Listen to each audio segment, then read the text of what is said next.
Bismillahirrahmanirrahim. Video ini akan menerangkan tentang ciri-ciri Riemann cipher dan langkah-langkah untuk melakukan proses penyulitan dan nyah sulit.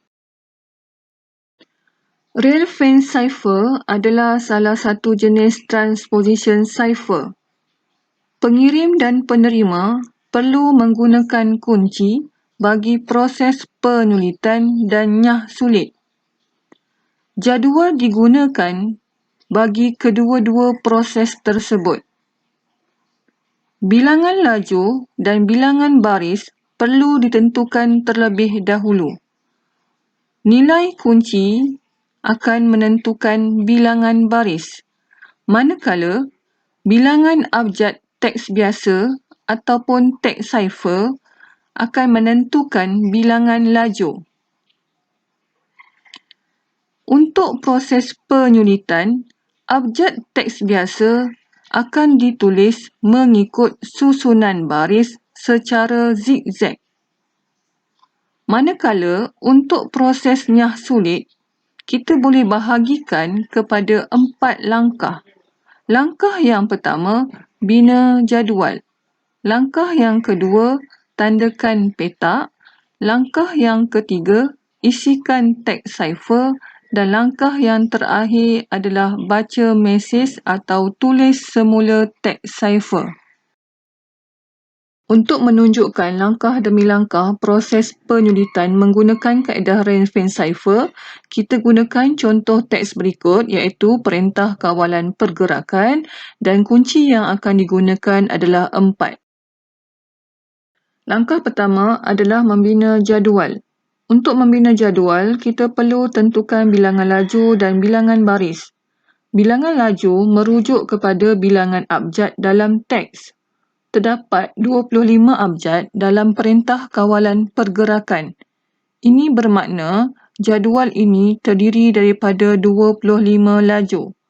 Manakala, bilangan baris merujuk kepada nilai kunci. Nilai kunci yang diberikan adalah 4. Maka jadual ini terdiri daripada 4 baris.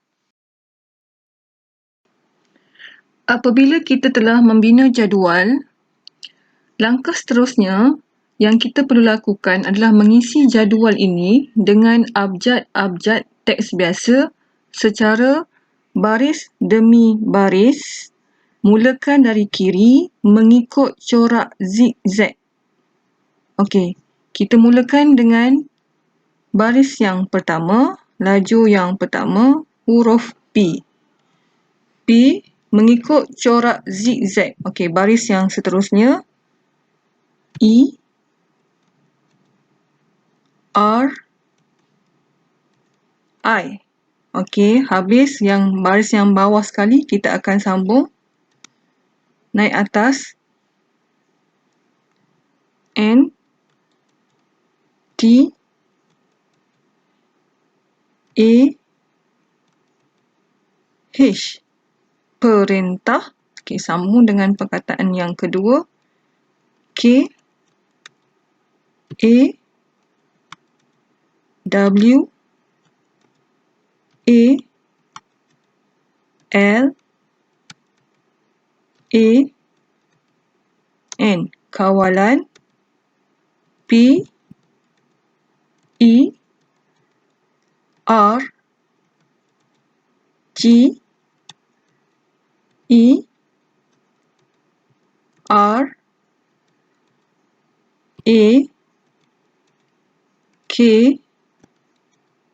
A, N.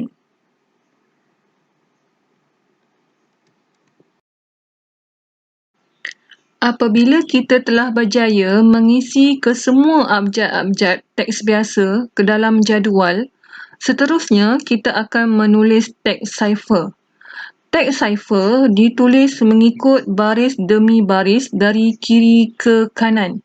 Kita mulakan dengan baris yang pertama, huruf P, A, L, G, N. Baris yang kedua, E, T, H, A, R, E, A. Baris yang ketiga, R, N, K, W, N, E, R, K dan baris yang terakhir I, A, P, A. Ini adalah teks cipher yang berjaya dihasilkan melalui proses penyulitan kaedah Riemann cipher.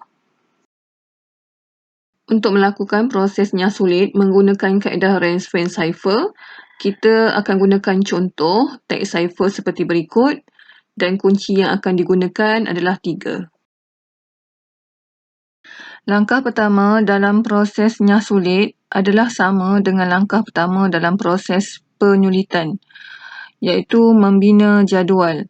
So, untuk bina jadual ini, kita perlu tentukan dahulu bilangan laju dan bilangan baris. Berdasarkan teks cipher yang diberikan, terdapat 26 abjad, bermaksud jadual ini terdiri daripada 26 laju. Manakala kunci yang diberikan adalah 3, bermaksud jadual ini terdiri daripada 3 baris. Seterusnya, kita akan menanda petak-petak dalam jadual dengan simbol tertentu, contohnya dash, mengikut corak zigzag. Petak yang bertanda akan digunakan untuk mengisi abjad-abjad dalam teks cipher yang diberikan.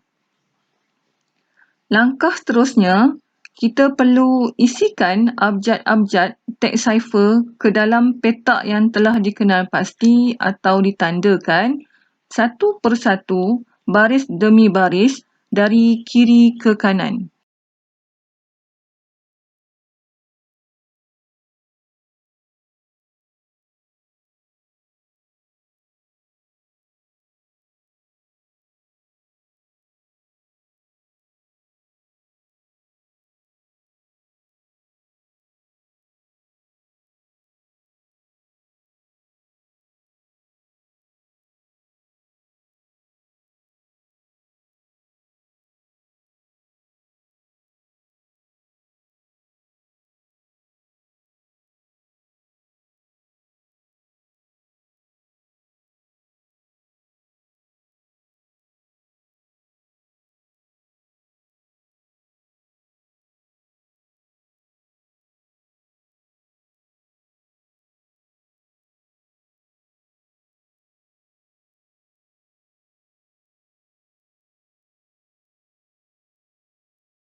Langkah seterusnya adalah menulis teks yang telah dinyahsulitkan mengikut corak zigzag. Kita mulakan dari kiri.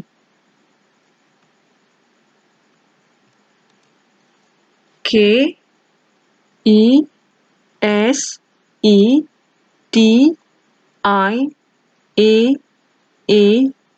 N, P, A, D, A, R, A, J, A, D, A, N, E, G, A, R dan A.